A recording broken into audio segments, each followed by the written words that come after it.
Arts engranava a nivell personal un projecte de vida, vull dir que ja s'hi donava per la seva gran transversalitat, molt més enllà de les assegurances, no? Les relacions, les vinculacions, els projectes comuns era immens. Era voluntat transformadora, és a dir, el com vitalment en el nostre dia a dia havíem d'intentar construir el que consideràvem que havia de ser una societat millor, un món d'interrelacions personals millor i tot això. I aleshores, des d'això, vam dir, i què sabem fer professionalment parlant? Doncs tema editorial i el tema d'assegurança. Aquest és un aspecte poc conegut d'Arts i és que durant anys també érem una editorial. Jo sabia poc d'assegurances ètiques en aquells moments. Nosaltres tampoc en sabíem res. Sabia ben poc i em vas aprenent i vas creixent. Jo recordo una cosa que era la confiança, com una mena de confiança, potser la paraula no és la dient, però una mena de confiança que teníem de que, com que no hi havia precedents, no teníem més remei que sortir-nos-en. Ho teníem de fer i ho teníem de fer bé, a la llarga. Hem estat sempre buscant sentit, no?, en allò que estava fent, no? És desplegar hipòtesis, buscar el sentit d'aquestes hipòtesis i posar-les en marxa, no? I això, diguéssim, com diu sempre el Jordi, no?, ens ha deparat més èxits que fracassos, per sort.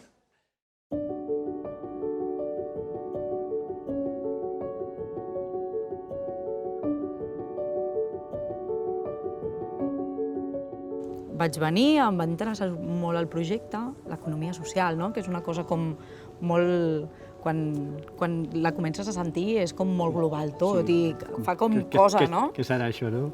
Assegurances ètiques. O sigui, jo que venia, portava 6 anys en el sector ètic, una assegurança no pot ser ètica. I quan m'ho va explicar i com ho enfocaven i quin era l'objectiu d'Arts dins de forçar les companyies a obrir un món diferent, era com, ostres, mai m'ho havia plantejat i és el que vaig dir, sí, jo vull això. Una bona part del relat al voltant de la finança ètica en el país que d'alguna manera hi hem intervingut de manera molt activa. Descriure el sector de la finança ètica com a sistema integrat de finances que incorpori no només a la banca ètica, que és el discurs més tradicional, més consolidat, sinó que l'eixampli i entengui que el mercat financer incorpora a la banca, a més, el crèdit i l'assegurança com instruments que han de ser instruments de cohesió social, que han de ser instruments al servei de la societat, que han de ser eines, diguéssim, de dinamització de solidaritats, de noves solidaritats. Això en bona part, diguéssim, hi hem pres part. I a partir d'això, a partir d'entendre que si no som motor de canvi, el canvi se'ns emporta. Tenir l'oportunitat de formar part d'un projecte que és un model de transformació de l'economia, doncs és un afegit. Jo ho tinc molt present, això. Realment no té res a veure amb una companyia d'assegurances normal. És un altre món, és aquesta forma de la possibilitat de fer canvis, que t'engresca i que et fa estar content d'estar en una cosa d'aquestes. I deia, jo treballo en una cooperativa, funcionem assembleàriament, però és una cooperativa de veritat, perquè clar, hi havia moltes cooperatives que ho eren de nom i la gent a vegades al·lucinava una mica quan els explicava. Deia, no, és que nosaltres ho decidim, encara no ho entenen ara. Encara no ho entenen ara.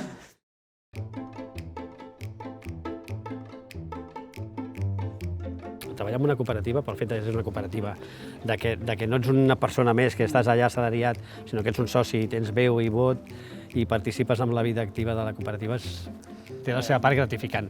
Aprens democràcia, aprens a entendre l'altre, a barallar-t'hi també, no? L'aprenentatge és constant. Sí, és constant. El dia a dia. Sí.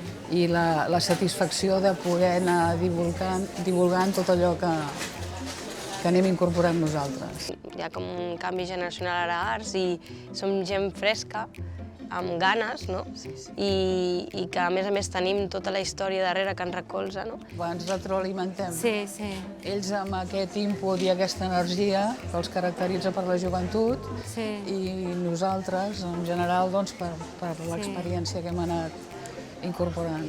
I a part és una experiència la que anem incorporant que no només és per dins, sinó que fora d'Arts notes que aquesta experiència l'utilitzes d'alguna manera, que està molt bé. estàs en aquest entorn, saps que treballes sota uns criteris de responsabilitat social, ambiental. Al final això et fa tenir una sensibilitat i dius, bueno, doncs treballo amb bones persones. Quan entens que la seva feina té a veure amb la persona i no amb el capital, no? O sigui que al fons és l'econòmic, evidentment acompanya, perquè tothom necessita pagar la seva llum, aigua i gas, no? Però entendre que allà s'està treballant sobre persones, no sobre materials o productes, és molt diferent i això ho agraeixen. I això és el que nosaltres fem millor, dirigir-nos a les persones i no a les organitzacions i entitats. Que aquí hi ha un factor humà, no?, molt important. I no sé, també la possibilitat d'entrar en altres projectes o, no sé, tot el tema d'intercooperació, tot això és com, no sé, més motivant. Que jo tota la vida havia fet d'assegurances pures, dures, anant a veure clients, vendre assegurances, fer els hipòlises i tot això, i aquí faig moltes altres coses que no és només això. És a dir, tot això de les xerrades, dels col·lectius, que tot això és el que m'agrada. Constantment estem participant i en moviment i creant i creixent, no? I llavors no deixa de ser com el que tu dius, no? És com el neguit aquest que tens d'anar pensant com coses, no? Sí. Què podria pensar per fer una cosa molt... que la gent també vegi. Però mai ho penses per tu, sinó que ho penses pel conjunt de la cooperativa, que és el maco, no?